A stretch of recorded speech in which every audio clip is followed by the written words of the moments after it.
Hi everyone, and welcome to our first video installment that we're doing on our adoption story and our process that we've had of over the years of infertility. So we hope that this will be an encouragement to you, and excited to share it as part of our lives with you. So, all right, well, I'm going to tell the story. So we wanted to give a little bit of background on this because most people watching this are probably gonna know what we've been through because you're part of our circle that we've shared with, but we also know that there may be some people that don't know who we are, that this is being shared with, that may be also going through a pretty rough infertility journey also. And so we thought this would be a good way of encouraging and maybe giving some ideas to think about. So as far as our story is concerned, we were married when I was in my 30s, so I consider that to be older. Aaron was almost in his 30s. And we didn't want to start right away. We wanted to have time to enjoy just, being married. But when we did start, we expected everything would be fine, no problems. And we tried for a while and no success. And so went to see some doctors and make sure everything was fine and got a clean bill of health. Everything looks great. We see no problems. And still nothing was happening. So I didn't want to jump right to like a reproductive endocrinologist to do all the treatments and all that. That felt too big for where we were for having no issues. So we started natural. I had a friend who was working with a Chinese medicine doctor, so more of the Eastern medicine. And I went to that doctor for several months, and it was fascinating. He was the nicest person, and he was so unique. And I mean, he could tell you were pregnant and what your gender was going to be before you even knew that you were pregnant. So, and was accurate most of the time. Yeah, like that we know he was always accurate. So it was pretty crazy.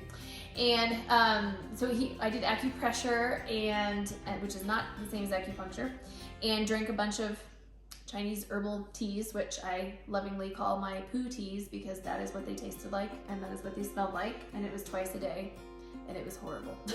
And really expensive. Really expensive. So after about 3 to 4 months of that with no success, we were like, okay, this isn't working. We need to try something different. Maybe be a little more aggressive. So I visited an RE that I was referred to by a family member, and they did initial testing and said everything looks good except for one number is really low. And they did tell me at the time, which was pretty devastating, that based on that one number, I had a 1% chance of getting pregnant. And even if I did get pregnant, it was a 60% chance of miscarrying or having some kind of a genetic abnormality, which is just what you want to hear. So I kind of had to get through that a little bit. Other things that I'd been told in the past just didn't quite match up with that. It didn't make sense in my mind. So we thought, well, let's just try some things and see if it'll work. So we did 4 IUIs over the course of time. All of them were unsuccessful. And after that, we took a little bit of a break away just because I needed time to emotionally and physically move past all of that. And I was referred to a new holistic doctor who I still love so much, because my issue is just I needed to know why. And so as soon as I started with them, it was so quick. They were like, you have Hashimoto's and you've got endometriosis. Like they just diagnosed it so quickly. And so I went through laparoscopy surgery with that. And they discovered after 5 to 6 hours of cleaning things out, it was stage 4 endometriosis. So that answered the why we felt. But after the procedure, they did say, there's no reason why you shouldn't get pregnant. So we continued trying. And we tried for about 1.5 years and still no success. And so it was around that, towards the end of that time, that I was getting close to turning 40. And so we started talking about what's next. Is there a next? And I was really feeling drawn towards adoption. It's very strong in my family. And so I would talk a lot about it. Aaron really was still hoping that we would get pregnant naturally. And so we didn't jump on that right away. It took a little bit, but I did turn 40 this past November. And after almost 7 years of infertility and going through procedures, we were like, we need to have an end to this one way or the other, or go a different direction at least. So when we were both kind of on the same page with that, I started doing a bunch of research. We were looking in Florida and Colorado, but Florida's just really adoption friendly, Colorado's not so much. So that was sort of the direction we were heading, and I had a bunch of friends who had really successful adoption through Florida. But to do that, we had to have a Colorado home study. So I was looking at a bunch of agencies here in Colorado to do that. And the agency that we chose was Nightlight Christian Adoption because some of our friends had gone through them for a home study as well for an out-of-state adoption. And the more that we talked to them, it was just like, why don't we just use them? Like, it just made sense to us. They were so great. They had agencies in Florida and in 9 other states, obviously including Colorado. And we didn't want to adopt in Colorado necessarily because it's not the most adoption friendly, but we were open to whatever God had for us. So we set up an appointment to talk to them to finalize our plan and sign up and get it going.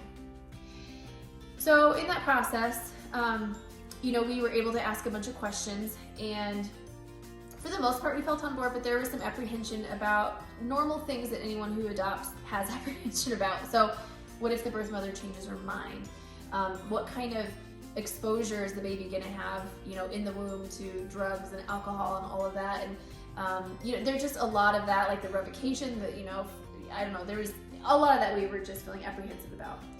And in the process of talking to the agency, to the person at the agency, she was like, have you guys thought about embryo adoption? And at first I kind of blew it off because my mom had actually talked to me about it, and and my sister had talked to me about it in the past. But in my mind, it equaled IVF, and so we had already written that off as an option. We just didn't feel God leading us that direction. But I looked at Aaron and was like, do you want to hear about it? And he said, sure. Why not? So we set up an appointment with what they call their Snowflakes program, with their Snowflakes coordinator, just to talk to her about it and learn about it. We did a lot of research before that conversation too, but a lot of the issues that we had with adoption were sort of taken care of and not an issue in embryo adoption for a lot of different reasons, which we'll get into. But we hung up the phone and I looked at Aaron and he said, let's do it. Like, we were both just like, this is it. This feels like this is it. So we have been telling friends and family that we were doing a domestic infant adoption, and that was not a lie. So if we told that to you, we were not lying to you, because that is how we started. We started doing a full adoption. But that just changed everything. And we have decided to not share it with most people. We've only told immediate family and a very small selection of friends that we needed for referrals. Because I shared everything before, with everything that we've done. I've been an open book. We've been an open book about our entire process. But the problem that comes with that is when things would fail, which we had many of those, I felt like I was not just failing myself, and even though I can't control it, it still feels like a personal failure. I felt like I was failing Aaron, and then I also felt like I was failing all of the people that we had shared that with, who had so much hope for us.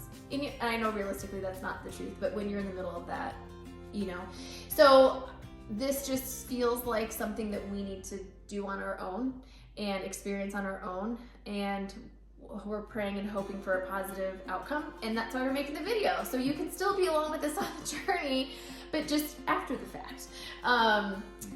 And that's why we chose not to share it. It's not to be hurtful, and I struggle with that because I am an open book. I like to talk about everything. I don't really have many secrets, and so it's hard for me not to talk about it and to feel like, we're not sharing everything, but this is just something we've decided we need to do on our own this time around.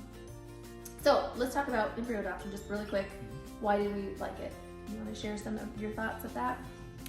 Well, yeah, the whole idea of embryo adoption kind of goes along with, our pro-life stance. It allows us the opportunity to really form and birth the baby naturally, so you can control the environment. We're not worrying about the mom's issues with drug use or alcoholism or anything like that. And it's just it's a more unique experience, I think, on the back end too, to be able to share this story with, hopefully our child or children that come from it, as well as even the placing family who have decided to do this, and we can hopefully have a relationship with those people. Yep. There's a lot of draws to it that are unique.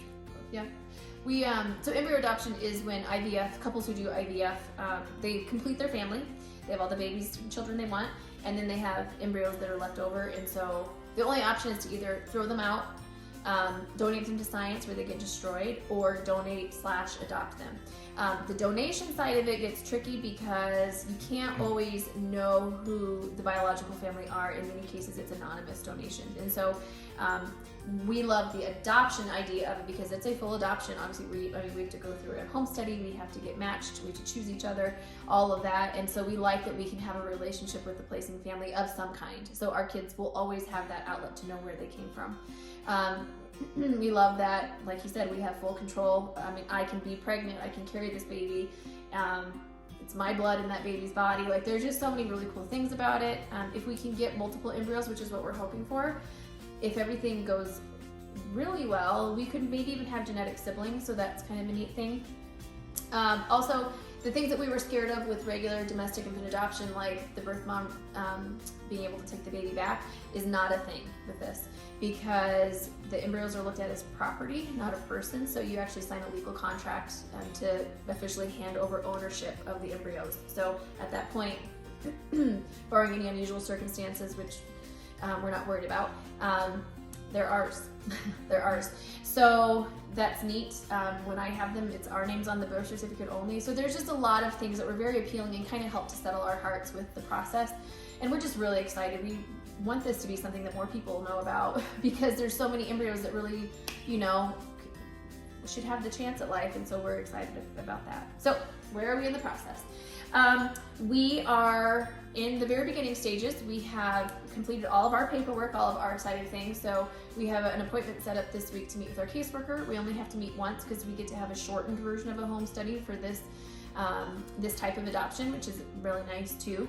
And then they'll have a few weeks to write up the home study. We look it over, agree on it, and then it's set in stone and signed off on, and then we are officially moved to the matching process. So we're still very early in. We will try to keep making these videos as we go through each step so that we can have you guys come along on the journey with us, since we don't get to tell you about it in person. But yeah, that's where we are. So thanks for taking the time to invest in us and in our whole process with this, and we look forward to hopefully having this be a success. Yep. See ya.